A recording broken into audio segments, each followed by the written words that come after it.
So hello. और अब hello arenes पे आ चुके हैं हम लोग। हेलो एल्केन के हमने 3 वीडियो बनाए हैं और तीनों में, एक में SN1 SN2, एक में chemical physical properties, name, reaction वगैरह सब है। और अब हेलो एरीन्स पे आना है।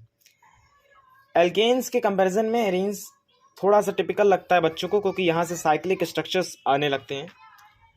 और जो पहला लेक्चर है जिसमें हम कुछ इंपॉर्टेंट टॉपिक्स बताएंगे, इसमें रिएक्शंस कम लेकिन ये बताएंगे कैसे रिएक्शंस करी जाती हैं, क्योंकि एरीन्स की रिएक्शन में बच्चे एल्केन का कॉन्सेप्ट लगा देते हैं। कैसे दोनों में डिफरेंस है, कहाँ पे दोनों से डील करना है, कैसे डील करना है, वो दोनों चीज़ें याद बताते हैं। समझिए, जब भी हम किसी साइक्लिक एक बेंजीन का स्ट्रक्चर बनाते हैं, बहुत आराम से समझिएगा, इंपॉर्टेंट टॉपिक्स है। मतलब इसको एक बार समझ लीजिए तो ऑर्गेनिक में जितनी भी आपको रिएक्शंस आएंगे आप उन्हें करना सीख जाएंगे। सिर्फ इस चैप्टर की बात नहीं है। अब यहाँ पे जैसे ग्रुप लगा है, मान लीजिए CH3, तो ये पोजीशन को ऑर्थो कहते हैं, इसको कहते हैं मेटा, और इसको कहते हैं पैरा। पैर वाली पैरा होती है, जो सामने जस्ट आ जाए वो पैरा है। Ortho Meta para, Om Prakash याद रख लीजिए, या जैसे भी आपकी जो ट्रिक हो, ऑर्थो मेटा पैरा चलता है। ठीक।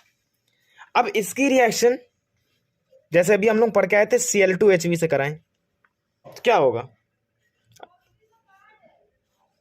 इसकी रिएक्शन Cl2Hv से कराएंगे, ऊपर का H हट जाएगा, Cl लग जाएगा, प्लस HCl, हम लोगों को पता है।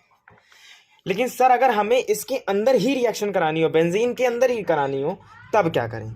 यहीं से एरीन का कॉन्सेप्ट आया, यहीं से एरीन शुरू होता है। अब समझो, जो CH3 है ये एक ऑर्थो पैरा डायरेक्टिंग ग्रुप है। कैसा ग्रुप है? ऑर्थो पैरा डायरेक्टिंग, मतलब ये ऑर्थो और पैरा पोजीशन पे तो रिएक्शन करा देता है। अब कैसे कर रखें कि भैया कौन सा ऑर्थो पैरा, मतलब कैसे आपने कह दिया CH3 ऑर्थो पैरा है? तो समझो, जो भी कंपाउंड सिंगल बॉन्डेड हो, बेंजीन के ऊपर का कंपाउंड अगर सिंगल बॉन्डेड है तो वो ऑर्थो मेटा है, सॉरी ऑर्थो और पैरा डायरेक्टिंग ग्रुप है।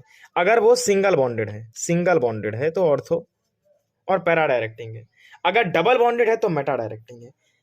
क्या है, कैसे, अब समझाते हैं, आती है। अब समझो, इसकी रिएक्शन अगर बेंजीन के अंदर करानी होती तब हम क्या करते हैं? Cl2 तो लेते ही, HV ना लेते, तब उसकी जगह हमें या तो एनहाइड्रस AnCl3 दे दे। अगर एनहाइड्रस AlCl3 नहीं है तो एनहाइड्रस FeCl3 या एनहाइड्रस FeCl2 या Fe प्लस हीट दे दे, या Fe प्लस सनलाइट दे दे, Fe प्लस टेम्परेचर दे दे, कुछ भी दे दे। मतलब बेसिकली ये यूज करते हैं, एनहाइड्रस AlCl3 है। अब समझो, ये बताता है कि रिएक्शन किसकी होगी। इंपॉर्टेंट है, ये Cl बता रहा है कि रिएक्शन किसकी होगी, क्लोरीन की होगी। एनहाइड्रस AlCl3 बता रहा है कि कहां होगी, बेंजीन के अंदर होगी। और ये CH3 बता रहा है बेंजीन के अंदर होगी, तो कहां, ऑर्थो पे, मेटा की, पैरा पे? तो ये बता रहा है कि भैया नहीं, ऑर्थो और पैरा पे ही होगी, तो इसके 2 प्रोडक्ट बनेंगे। ये आ गया CH3, ठीक है। अब ऑर्थो पे होगी और पैरा पे होगी, 3 और Cl। ये बात समझ पाए? मतलब क्या है, ये Cl2 ने बताया कि रिएक्शन किसकी होगी, कहा क्लोरीन की होगी। इसके नीचे जो लिखा है एनहाइड्रस AlCl3 FeCl, इसने बताया कि होगी क्लोरीन की, ठीक है। कहाँ होगी, बेंजीन के ऊपर की बेंजीन के नीचे? तो इसने बताया कि बेंजीन के अंदर होगी, मतलब बेंजीन के अंदर होगी। अब बेंजीन के अंदर कहाँ होगी, ऑर्थो पे, मेटा पे, की पैरा पे? ये इसने बताया, CH3 ने। अब समझो, तीनों को एक बार लिखते हैं। ये बता रहा है कि बेंजीन में होगी, ये बता रहा है, ये ऑर्थो पैरा है तो ये बता रहा है बेंजीन में कहाँ होगी, और ये बता रहा है कि किसकी होगी, क्लोरीन की होगी। अब जैसे अगर हम यहीं पे ले लेते हैं, बेंजीन के ऊपर ले लेते हैं NO2। अब ये NO2 तो डबल बॉन्डेड है भाई, NO2 का स्ट्रक्चर तो डबल बॉन्डेड होता है। तो अब ये जो है, क्योंकि इसमें डबल बॉन्ड है तो ये मेटा डायरेक्टिंग है, क्लोरीन लिया। अब इसकी रिएक्शन करवाई, अभी इसकी कहीं नहीं होगी क्योंकि नीचे कुछ नहीं दिया है। नीचे अगर बेंजीन में करानी है तो सबसे पहले लिखो एनहाइड्रस AlCl3। अब हमें ये पता चल गया कि होगी क्लोरीन की, होगी कहाँ होगी, बेंजीन में होगी, और बेंजीन में कहाँ होगी, मेटा पे होगी। तो NO2 ऐसे ही रहा और मेटा पोजीशन पे क्लोरीन लग जाएगा। क्लियर। अब जैसे ये दोनों जो थे, इनमें मेजर कौन है माइनर कौन है ये भी समझ लीजिए। भैया ये वाला माइनर है, ये वाला मेजर है। अब ऐसा क्यों, मतलब इन दोनों के बीच में दूरी है ना, तो आपस में इन दोनों में कोई रिएक्शन वाला सीन नहीं है। यहाँ पे पास में है तो ये दोनों एक दूसरे को रिपेल करेंगे, या फिर मतलब इनके बीच का बॉन्ड को इतना स्टेबल नहीं माना जाएगा, इसको ज़्यादा स्टेबल माना जाएगा। तो ये मेजर है, पैरा वाला ज़्यादा मेजर प्रोडक्ट होता है, स्टेबल ज़्यादा होता है। जैसे सेम कॉन्सेप्ट पे अगर कुछ क्वेश्चन करें आप, इस आंसर जैसे हम बताएंगे, एक आपको करने के देंगे, एक हम करेंगे।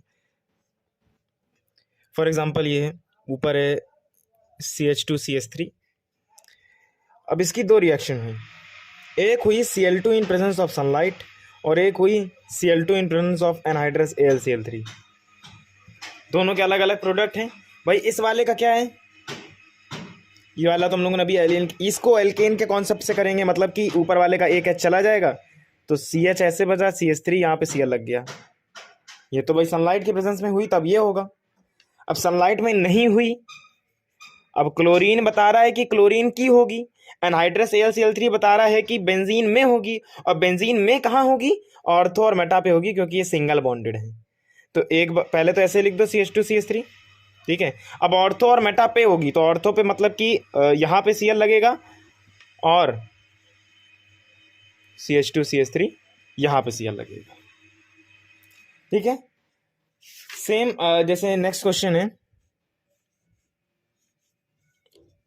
OCH3 है, इसकी रिएक्शन कराएगी Br2 एनहाइड्रस FeCl3 की प्रेजेंस में। तो सिंपल भाई, ऑक्सीजन डबल बॉन्डेड है, सॉरी डबल बॉन्डेड नहीं, यहाँ पे दोनों के बीच में सिंगल बॉन्ड है। ब्रोमीन की रिएक्शन हो रही है एनहाइड्रस FeCl3 से हो रही है, मतलब कि ये कहाँ बेंजीन में कराएगा, बेंजीन में कहाँ ऑर्थो पेटा पे। तो OCH3 ऐसे ही रहा, एक बार ऑर्थो पे ब्रोमीन लग जाएगा और एक बार पैरा पे ब्रोमीन लग जाएगा, ठीक है। ये वाला क्वेश्चन आप करके दीजिएगा।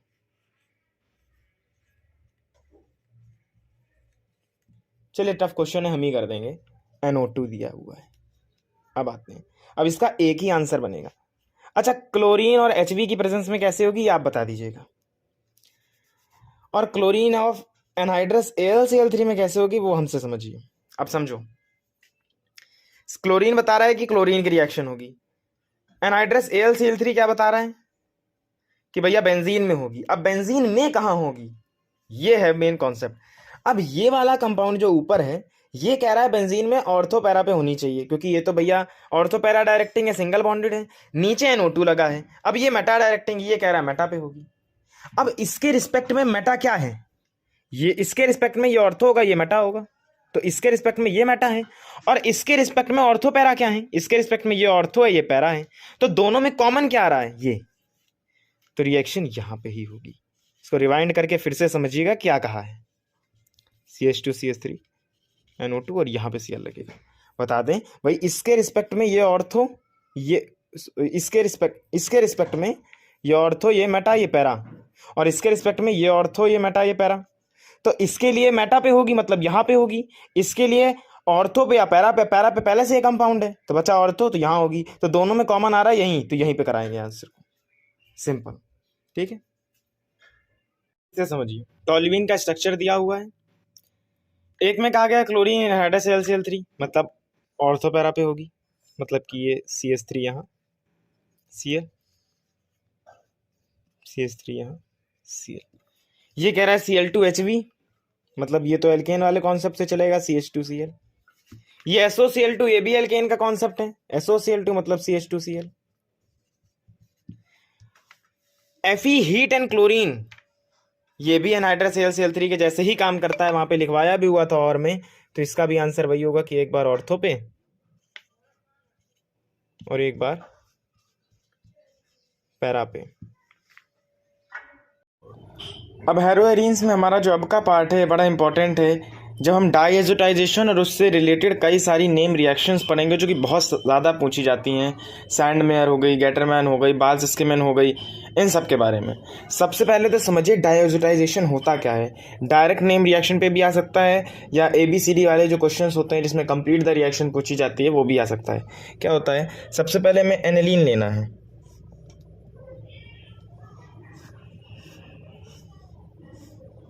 एनिलीन होता है जब बेंजीन के ऊपर NH2 आ जाए, उसे कहते हैं एनिलीन। एनिलीन की रिएक्शन जब HCl और NaNO2 से होती है, HCl और NaNO2, या फिर अगर डायरेक्ट इन दोनों की जगह HNO2 लिख दिया जाए तो भी कोई बात नहीं, HNO2 से होती है। और इम्पॉर्टेंट ये नहीं, इम्पॉर्टेंट ये है कि 0 से 5 डिग्री सेल्सियस पे होती है। पूरे 12th के सिलेबस में आपको यही एक रिएक्शन मिलेगी जो इतने कम टेम्परेचर पे पॉसिबल हो जाती है, 0 से 5। तो इसका मतलब एक आइडेंटिफिकेशन कहते हैं, कैसे पता करेंगे कि डाइवर्सिटाइजेशन हो रहा है, 0 से 5 डिग्री सेल्सियस होगा एरो के ऊपर। उससे हमें बनता है डायज़ोनियम सॉल्ट, मतलब बेंजीन के ऊपर आ जाता है N2Cl, साथ में NaCl निकल जाता है और साथ में H2O के 2 मोल्स निकल जाते हैं। अभी क्या है, कैसे है, समझो। मतलब वैसे तो इसे याद रखते हैं, अगर इसको मैकेनिज्म देखा जाए क्या है, मतलब इसमें क्या होता है, तो H2O निकलने के लिए देखो, ये 2 H, ये 2 H और ये 2 O, तो 2 H2O निकल गए, ठीक है। Na मेटल का काम होता है एक Cl को लेके निकल, अच्छा 2 Cl है इसमें, तो एक Cl को लेके Na निकल जाएगा, बचे क्या, 2 N बचे और एक Cl बचा, तो N2Cl बचा, वो बेंजीन के ऊपर आ गया। अब आते हैं इससे रिलेटेड जो नेम रिएक्शंस बनती हैं। तो सबसे पहले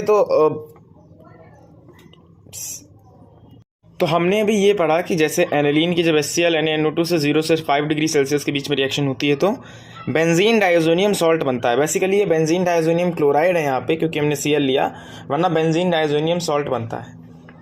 अब समझो, अब यहाँ से कई सारी नेम रिएक्शन निकली हैं।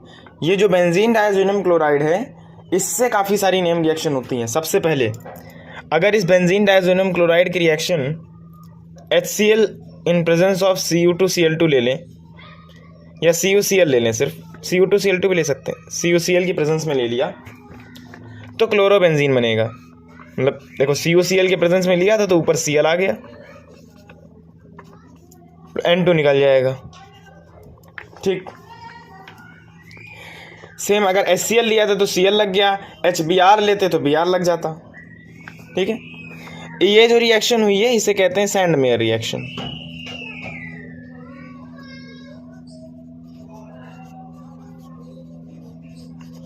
सैंडमेयर रिएक्शन, इसी की रिएक्शन अगर हम HCl इन प्रेजेंस ऑफ सिर्फ Cu लें, सिर्फ कॉपर लें, CuCl लिया था तो भी क्लोरोबेंजीन बना था, सैंडमेयर थी, अभी भी क्लोरोबेंजीन ही बनेगा।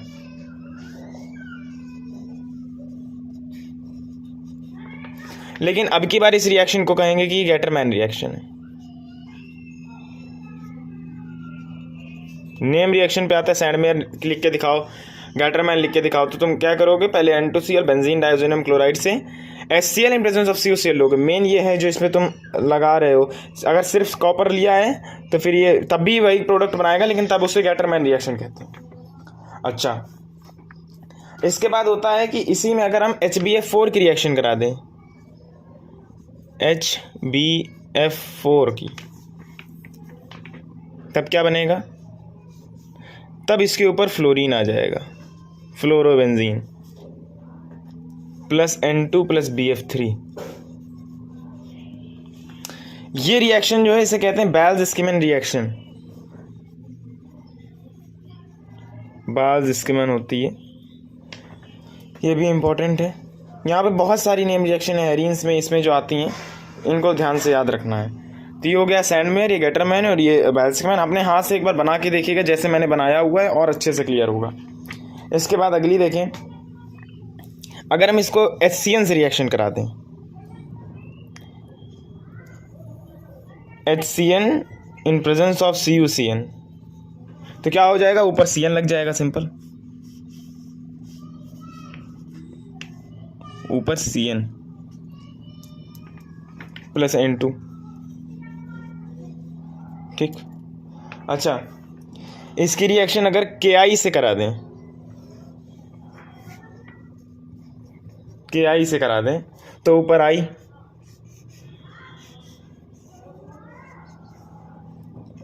प्लस N2+ KCl, क्योंकि मेटल का काम हैलोजन लेके निकलना। यहाँ पे भी मतलब HCl अगर निकल रहा, HCl निकलते हैं साथ में, तो वो कोई दिक्कत नहीं है। अब यहाँ पे भी HCl निकलेगा, लेकिन हम लोग लिखते क्यों नहीं, क्योंकि यहाँ पे पहले से लिखा हुआ है। अच्छा, इसके बाद दो और हैं, और ये दोनों काफ़ी इंपॉर्टेंट आती हैं। सबसे पहले तो होता है कि कैसे हम बेंजीन डाइज़ोनियम क्लोराइड से हम डायरेक्ट बेंजीन में वापस जा सकते हैं, या बेंजीन डाइज़ोनियम क्लोराइड से फिनॉल कैसे बना सकते हैं। सबसे पहले बेंजीन वाला देखते हैं। बेंजीन डाइज़ोनियम क्लोराइड की रिएक्शन, अगर हम H2O in presence of H+ ले लें या H3O+ ले लें, इसी को एक ही चीज़ कहते हैं, तो ये फिनॉल बन जाएगा। वेरी इंपॉर्टेंट, फिनॉल बन जाएगा। अगर H3O+ से ले लें H+ से, तो फिनॉल बन जाएगा, इंपॉर्टेंट। और अगर इसकी रिएक्शन हम C2H5OH से करा दें, इथेनॉल से करा दें, या H3PO3 से करा दें, बेसिकली इथेनॉल होता है, तो इथेनॉल से करा दें तो क्या बन जाएगा, बेंजीन।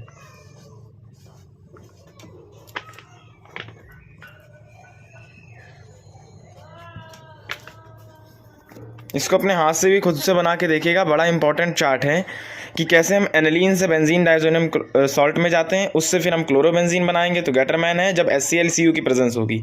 जब HClCuCl की प्रेजेंस होगी तो क्लोरोबेंजीन तब भी बनेगा, तब भी N2 निकलेगा, लेकिन तब सैंड मेयर है। HBF4 से कराएंगे, बेल्स-स्किमन रिएक्शन होती है, फ्लोरोबेंजीन बनेगा। बेंजीन डाइज़ोनियम क्लोराइड के HCN से कराएंगे, CuCN बनेगा। और KI से आयोडीन बन जाएगा, मतलब आयोडोबेंजीन बन जाएगा, और उसके बाद फिनॉल, और कैसे बेंजीन बनेगा।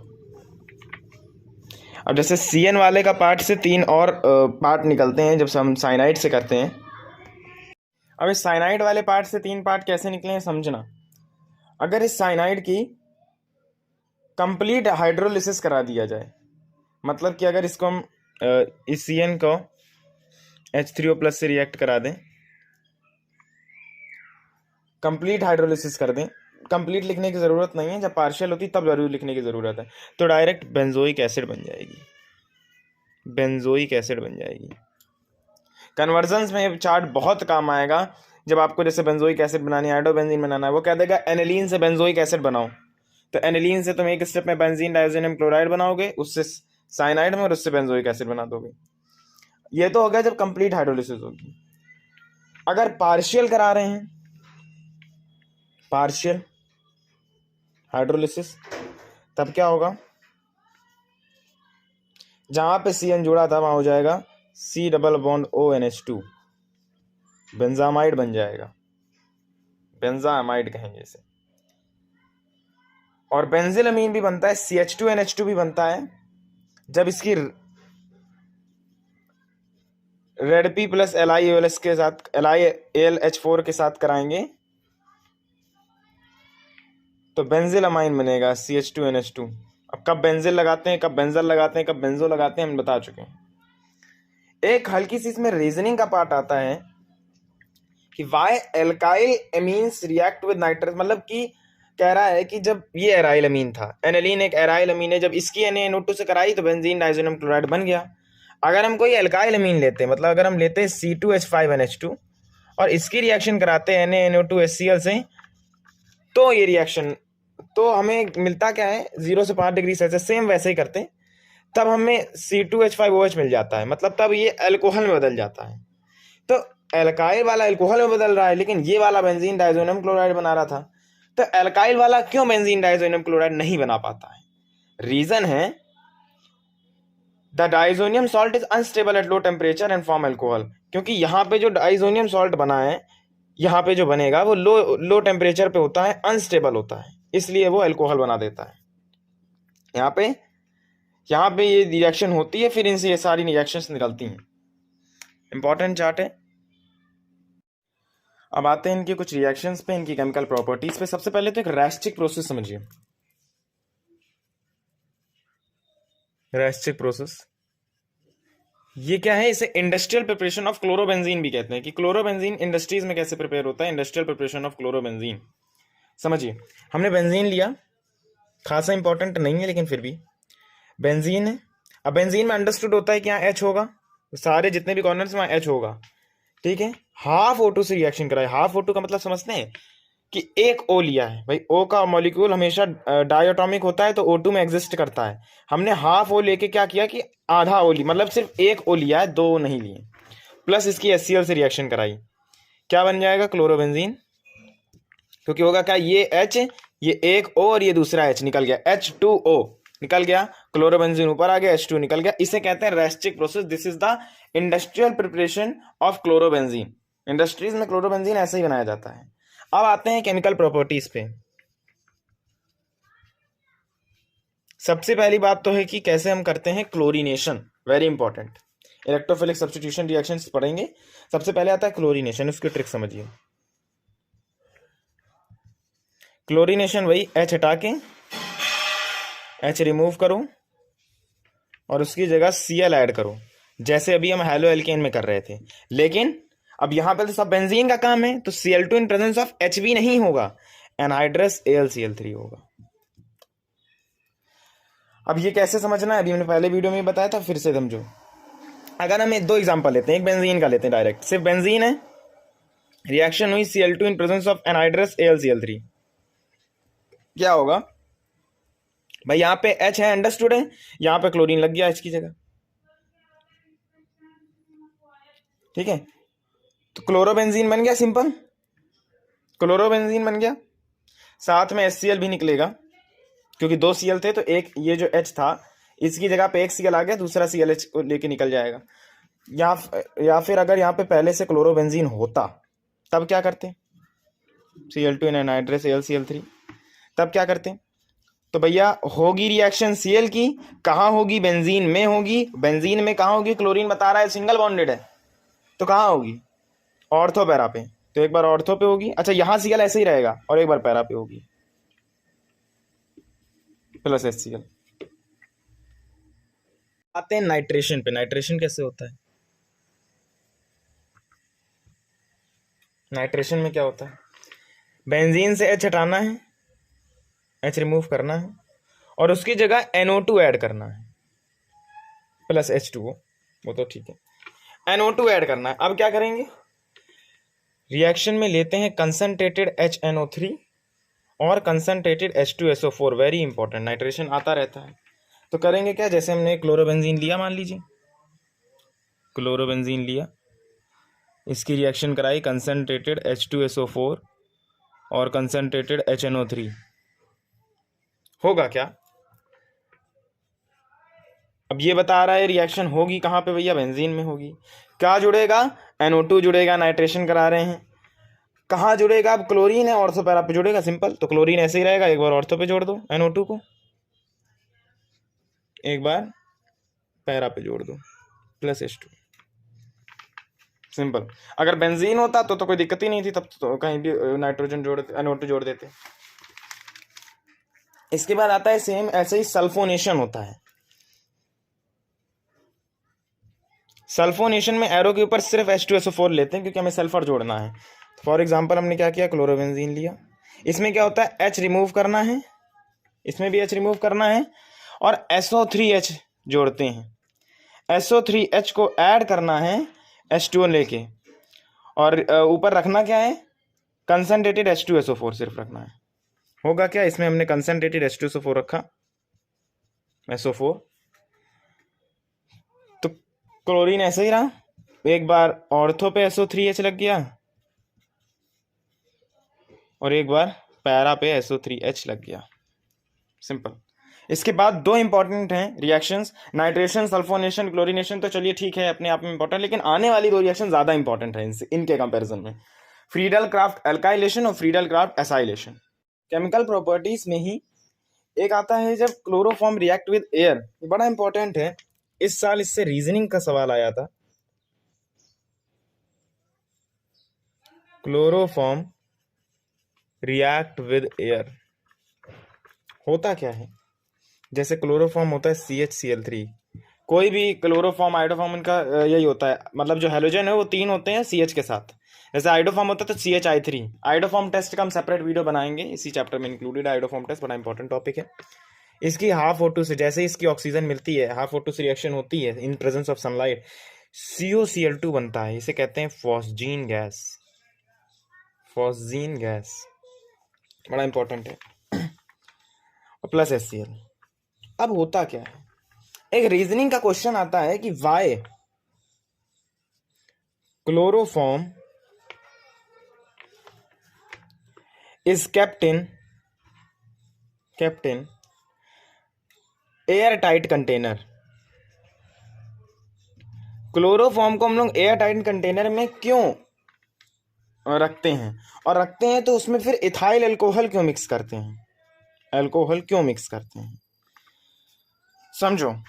क्लोरोफॉर्म को एयर टाइट कंटेनर में इसलिए करते हैं बिकॉज क्योंकि जैसे अगर एयर टाइट में नहीं रखेंगे तो ये एटमॉस्फेरिक ऑक्सीजन से कंबाइन कर लेगा और फॉस्जीन गैस बना देगा, जो कि एक पॉइजनस गैस होती है। सो chloroform react with air in presence of sunlight and form a poisonous phosgene gas. To prevent the production of phosgene gas, chloroform is kept in dark. To prevent the production of phosgene gas, chloroform को हम लोग dark air tight container में रखते हैं। अब दूसरा reason आता है कि इथाइल अल्कोहल क्यों मिक्स करके रखते हैं उसमें, समझो। अच्छा, ये तभी पूछेंगे ओनली व्हेन आस्क्ड, जब पूछा जाए तभी लिखेंगे, वरना मतलब इतना ही इसका रीजन है कि एयर टाइट कंटेनर में इसलिए रखते हैं क्योंकि ये एयर से रिएक्ट कर जाएगा और फॉस्जीन गैस बना देगा, जो कि पॉइजनस इन नेचर होती है। ठीक। Chloroform is placed in a little amount of ethyl alcohol which convert phosgene gas into non poisonous ethyl alcohol, ethyl carbonate. भाई होता क्या है कि इथाइल अल्कोहल मतलब कि C2H5OH के साथ मिला के रखते हैं इसे, CaCl3 को। ऐसा इसलिए होता है क्योंकि जो पॉइजनस गैस बनी थी, कौन सी, फॉस्जीन, क्या फॉर्मूला था, COCl2। ये देखो COCl2 फॉर्मूला था। ये इथेनॉल के साथ, इथाइल अल्कोहल के साथ रिएक्ट करके कार्बोनेट बना देती है, इथाइल कार्बोनेट बना देती है। तो इसका ये अनपॉइजनस होता है, तो इसलिए हम इसे ऐड करके रखते हैं कि अगर बन भी जाए मान लो गलती से, तो क्या हो कि इथाइल कार्बोनेट बन जाए, जो कि नॉन पॉइजनस होता है, जिससे कि आदमी बच जाए। फिर रिएक्शन क्या होती है इनकी, रिएक्शन इतनी जरूरी नहीं है, फिर भी लिख दे रहे, C2H5OH है, C2H5OH है, इसकी reaction Cl, C double bond OCl, मतलब यही COCl2 यही था फॉस्जीन गैस, इससे रिएक्शन हुई, होगा क्या, C2H5O C2H5O दोनों जुड़े आके C डबल बॉन्ड O से, मतलब होगा क्या, ये HCl निकल गया, ये HCl निकल गया, सिंपल। HCl कंपाउंड से निकल गया, जो बचा वो ये था, प्लस 2 HCl निकल गए, तो ये जो है ये बन गया हमारा इथाइल कार्बोनेट। ये अनपॉइजनस होता है नेचर में। ठीक। अब जैसे इस पे क्वेश्चन आया क्या था ये भी दिखा दें अगर आपको। इस साल 2024 के पेपर में भी ये एक MCQ में आया था।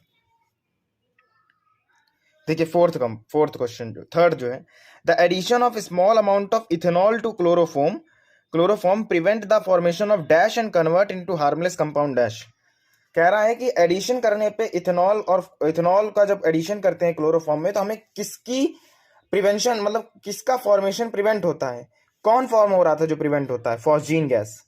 तो पहले का तो हो गया phosgene, and convert it into harmless compound, और एक हार्मलेस कंपाउंड बन जाता है। कौन सा हार्मलेस कंपाउंड बनता है, इथाइल कार्बोनेट बन गया। ठीक है, तो ये ऐसे भी पूछा जा सकता है, रिएक्शन पे भी पूछा जा सकता है, रीजनिंग पे भी पूछा जा सकता है। अगली दोनों इंपॉर्टेंट रिएक्शंस पे आते हैं, फ्रीडल क्राफ्ट एल्काइलेशन और फ्रीडल क्राफ्ट एसाइलेशन। क्या होता है, क्लोरोबेंजीन लिया, अच्छा बेंजीन भी ले सकते हो, कोई उसमें वो प्रॉब्लम नहीं है। रिएक्शन होगी CH3Cl से। अब क्योंकि ये एल्काइलेशन है, समझना, तो इसमें एक एल्काइल लिया हमने, एल्काइल लिया, CH3Cl से रिएक्शन हुई इन प्रेजेंस ऑफ एनहाइड्रस AlCl3, तो रिएक्शन होगी किसकी, CH3Cl। कहाँ होगी, बेंजीन में होगी, एनहाइड्रस AlCl3 बता रहा है। बेंजीन में कहाँ होगी, ऑर्थो पैरा पे होगी, ये भी पता है। तो भैया ऑर्थो पे एक H होगा पहले से, पैरा पे एक H होगा पहले से, ये H इस Cl को लेके निकल जाएगा, बचेगा क्या, CH3। तो हुआ क्या, Cl ऐसे एक बार ऑर्थो पे CH3 जुड़ गया, एक बार पैरा पे CH3 जुड़ गया, साथ में HCl निकल गया। एसाइलेशन में क्या होता है, फिर से क्लोरोबेंजीन लिया, अब की बार ऐसा ही मतलब कि हमने CH3C डबल बॉन्ड OCl को अब लगाना है और एनहाइड्रस ClCl3। सेम वही कॉन्सेप्ट चलेगा, HCl को लेके निकल जाएगा, बचेगा क्या, C डबल बॉन्ड OCH3। भैया यहाँ पे जो H होगा मान लो वो इस Cl को लेके निकल जाएगा, बचेगा C डबल बॉन्ड OCH3, जिसका बॉन्ड टूटा वहीं से बॉन्ड जुड़ा सेकंड पैरा पे, C double bond OCH3 plus HCl, simple. ये दोनों रिएक्शंस काफी इंपॉर्टेंट है। मोस्ट इंपॉर्टेंट टॉपिक है कार्बिल अमाइन टेस्ट या आइसोसाइनाइड टेस्ट भी कहते हैं इसे।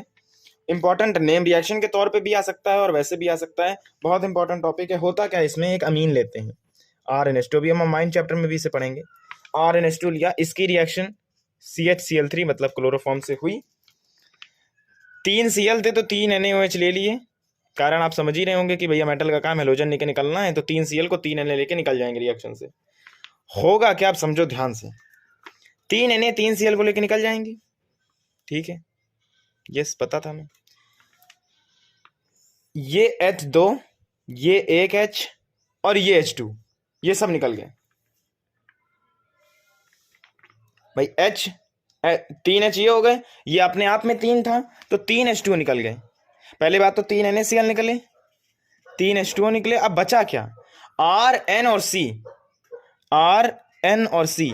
अभी हमने CN पढ़ा था, CN होता है साइनाइड, NC होता है आइसोसाइनाइड। तो यहाँ पे देखो हमें आइसोसाइनाइड मिल गया, इसीलिए इसे कार्बिल अमीन आइसोसाइनाइड टेस्ट कहते हैं। रिएक्शन समझो होते कैसे हैं। एक नॉर्मल रिएक्शन दें, जैसे कि हमने कहा CH2NH2 plus CHCl3 plus 3 NaOH give rise to. अब इसको कैसे, मतलब जहां पे भी आपको रिएक्शन नेम रिएक्शन पे आ जाए तो आपको रटना तो नहीं, लेकिन आपको ध्यान रखना है। जैसे 3 Na है 3 Cl है, निकल जाएंगे सबसे पहले, तो 3 NaCl निकल गए।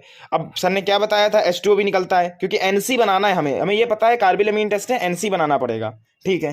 तो NC बनाने के लिए क्या एक्स्ट्रा पड़ रहा है, ये HH वाले एक्स्ट्रा पड़ रहे हैं सिर्फ, तो 3 H2O निकलते तो याद आ गया आपको तुरंत। और बचा NC, तो CH2NC।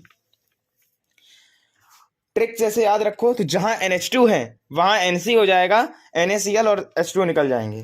फॉर एग्जांपल हमने ये वाला कंपाउंड लिया, बॉन्ड लाइन स्ट्रक्चर लिया, यहाँ पे NH2 था प्लस CHCl3 प्लस NaOH3, ठीक।